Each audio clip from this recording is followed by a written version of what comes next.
Hello বন্ধুরা, আজ এমন এক গাড়ির গল্প বলবো যার সামনে ল্যাম্বরগিনি, ফেরারিও ফেল। ঠিক ধরে ফেলেছেন, তাই না? অতুলনীয় আভিজাত্য, নিখুঁত কারুকাজ আর অতুল বিলাসিতার এক জীবন্ত স্বপ্ন। লাক্সারিয়াস এই গাড়ির নাম রোলস রয়েস।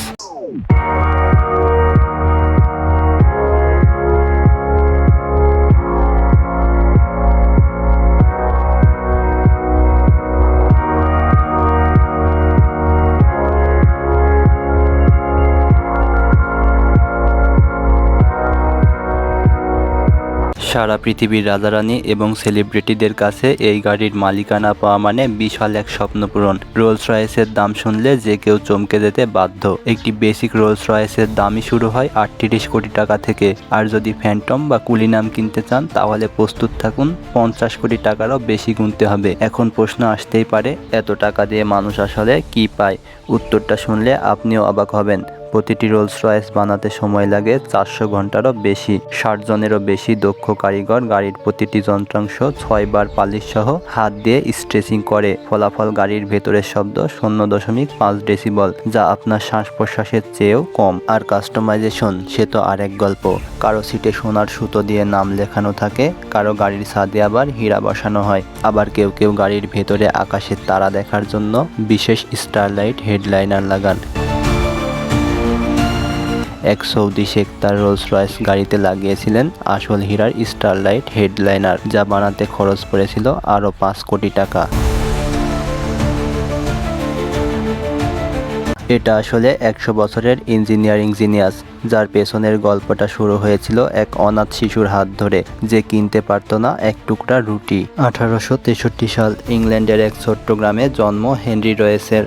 মাত্র 9 বছর বয়সে তার বাবা মারা যায়। মাকে কাজ নিতে হয় অন্যজনের বাসায়। রয়েস শুরু করে পত্রিকা বিক্রির কাজ। এই পর্যন্ত রয়েসের ভবিষ্যৎ কেবল অন্ধকার আর অন্ধকার। কিন্তু 14 বছর বয়সে তার জীবনে আসে একটি টার্নিং পয়েন্ট।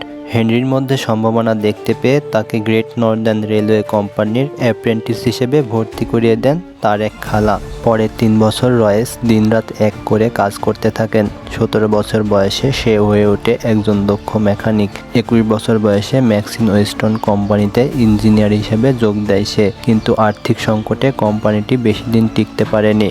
কোম্পানিটি না থাকলেও রয়েসের হাতে ছিল অন্য কোম্পানিতে চাকরির অফার, কিন্তু সে বেছে নেয় নিজের ব্যবসা।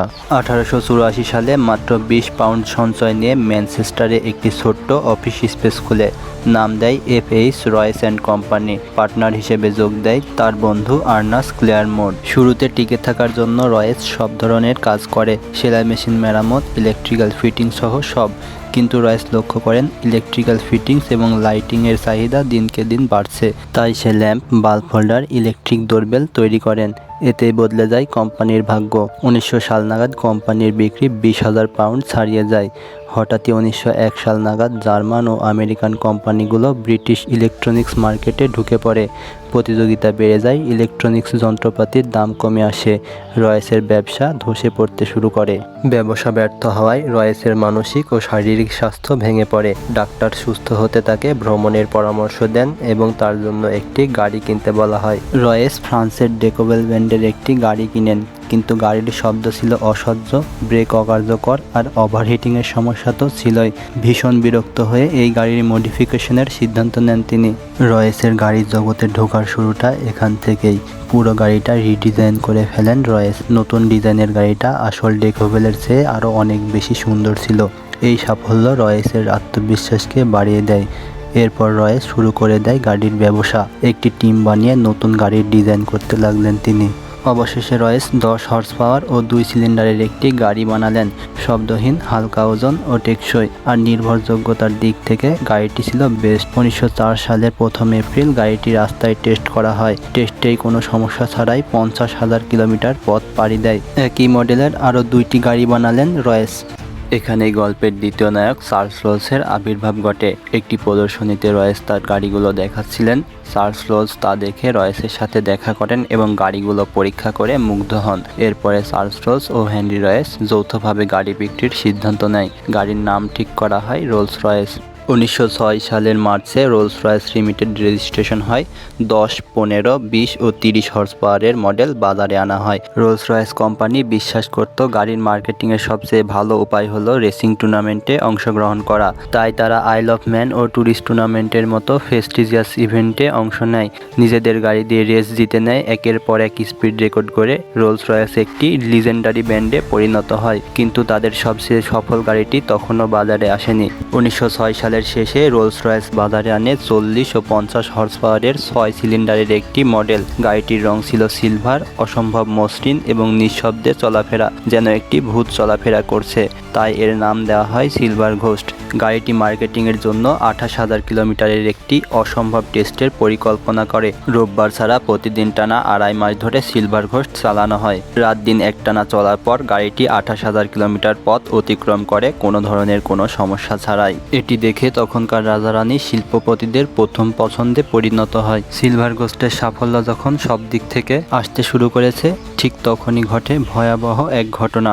1910 সালের 12 জুলাই বিমান বিধ্বস্ত হয়ে মারা যায় চার্লস রোলস, যা ছিল ব্রিটেনের প্রথম বিমান দুর্ঘটনা।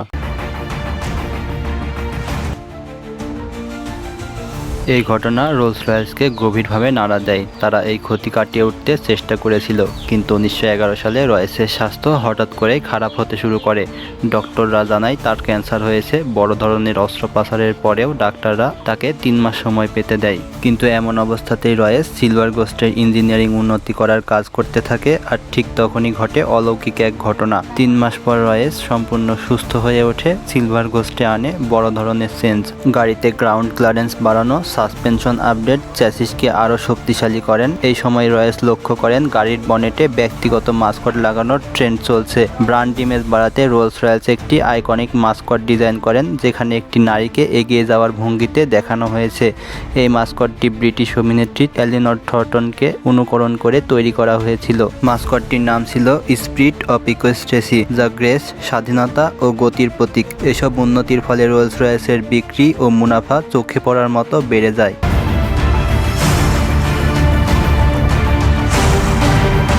1913 সাল নাগাদ তাদের মুনাফা 90,000 পাউন্ড ছাড়িয়ে যায়। পাশাপাশি তারা সারা দুনিয়ায় শাখা বাড়ানোর পরিকল্পনা করে। তখনই ঘটে ভয়াবহ এক ঘটনা, যা রোলস রয়েসকে ধ্বংসের দ্বারপ্রান্তে ফেলে দেয়: প্রথম বিশ্বযুদ্ধ।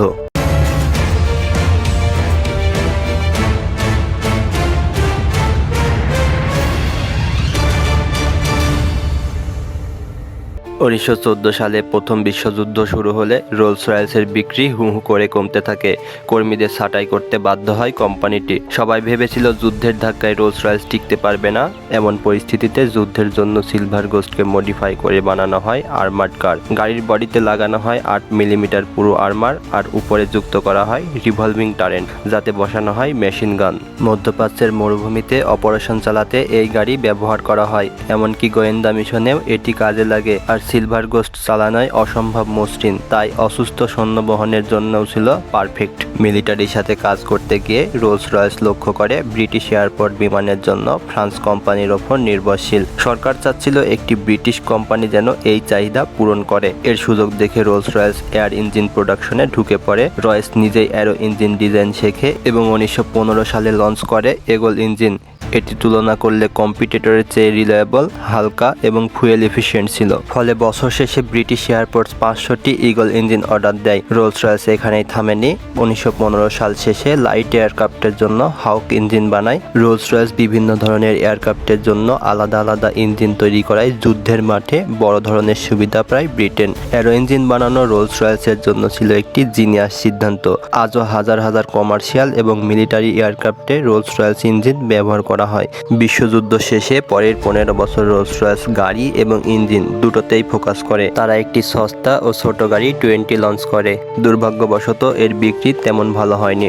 1925 সাল নাগাদ বেন্টলি, ডেলমার ও কোডেকের মতো ব্র্যান্ডের কারণে লাক্সারি মার্কেটে প্রতিযোগিতা বেড়ে যায়। রোলস রয়েসকে নিজের জায়গা ধরে রাখতে সাহসী পদক্ষেপ নিতে হয়। সিলভার ঘোস্টকে রিটায়ার দিয়ে তারা লঞ্চ করে নতুন মডেল ফ্যান্টম। পারফরমেন্স আর 4 হুইল ব্রেকের সাথে ফ্যান্টমের সাফল্য রোলস রয়েসকে আবারও লাক্সারি মাঝারি মার্কেটে রাজা বানায়। পরবর্তীতে ফ্যান্টম 2ও সমান জনপ্রিয় হয়। 1931 সালে রোলস রয়েস দেউলিয়া হওয়ার পথে থাকা বেন্টলি কিনে নেয়। এরপরে তারা তৈরি করে আরেক আইকনিক গাড়ি বেন্টলি 3.5L, যা ছিল রোলস রয়েস ও বেন্টলির মিশেলে এক অসাধারণ ক্রিয়েশন। কিন্তু নির্মম ব্যাপার হলো হেনরি রয়েস এই গাড়িটি নিজ চোখে দেখে যেতে পারেননি। 1933 সালের 22শে এপ্রিল 70 বছর বয়সে তিনি শেষ নিঃশ্বাস ত্যাগ করেন। হেনরি রয়েসের মৃত্যুর পর রোলস রয়েসের উঠানামা চলতে থাকে। 1990 সালের দিকে এই ব্র্যান্ডকে টিকিয়ে রাখাই চ্যালেঞ্জিং হয়ে পড়েছিল। এরপর 1998 সালে রোলস রয়েস মোটর কার্স কোম্পানির ভাগ্য নির্ধারিত হয়েছিল এক অদ্ভুত চুক্তির মাধ্যমে। সে বছর জার্মান অটোজায়ান্ট BMW এবং ভক্সওয়াগন গ্রুপের মধ্যে একটি চুক্তি হয়। মজার বিষয় হলো 70 কোটি মার্কিন ডলারের Rolls Royce sister concern Bentley brand সহ এর গোটা কারখানা কিনে নেয়, কিন্তু BMW মাত্র 6 কোটি ডলারের রোলস রয়েস ব্র্যান্ড সত্ত্ব কিনে নেয়। এই চুক্তি অনুযায়ী রোলস রয়েসের গাড়ি উৎপাদন করতে থাকে ভক্সওয়াগন। এরপর 2003 সালের 1 জানুয়ারি থেকে BMW সম্পূর্ণ দায়িত্ব নেয়। তারা ইংল্যান্ডের সাজেক্সে অবস্থিত গুডউডে সম্পূর্ণ নতুন একটি কারখানা নির্মাণ করে, যেখানে আজও হস্তশিল্প ও আধুনিক প্রযুক্তির সমন্বয়ে রোলস রয়েস গাড়ি তৈরি হয়। 2003 সালে BMW এর মালিকানায় রোলস রয়েসের প্রথম গাড়ি ফ্যান্টম 7 লঞ্চ করে,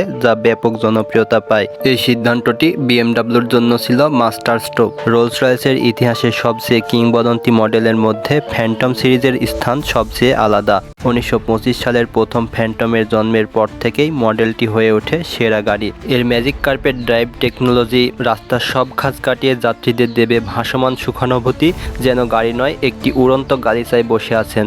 2017 সালে লঞ্চ হওয়া 8ম জেনারেশনের ফ্যান্টম এতটাই নীরব যে গাড়িটির কেবিনের শব্দ মাপতে বিজ্ঞানীদের ব্যবহার করতে হয়েছিল বিশেষ সাউন্ড মিটার। এই ধারাবাহিকতায় রোলস রয়েস এখন তাদের ইলেকট্রনিক গাড়ির বিপ্লব অব্যাহত রেখেছে। 2024 সালে রেকর্ড 6000 গাড়ি বিক্রি করেছে, আর 2023-এ তাদের আয় হয়েছে 150 কোটি ইউরো। তাদের সবচেয়ে জনপ্রিয় মডেল হচ্ছে কুলিনাম SUV ফ্যান্টম সেডাম। তাছাড়াও তাদের জনপ্রিয় মডেল হচ্ছে ঘোস্ট, রেড ডনের মতো মডেল। যুগের সাথে তাল মিলাতে তাদের প্রথম ইলেকট্রনিক গাড়ি স্পেকটার 2023 সালে বাজারে এনেছে। রোলস রয়েস গাড়ির সবচেয়ে মজার বিষয় হলো এর স্পিড অফ ইকুয়েস্টেসি উড অর্নামেন্ট। এই ছোট্ট মূর্তিটা এতটাই দামি যে চোরেরা প্রায়ই চুরি করে নিয়ে যেত।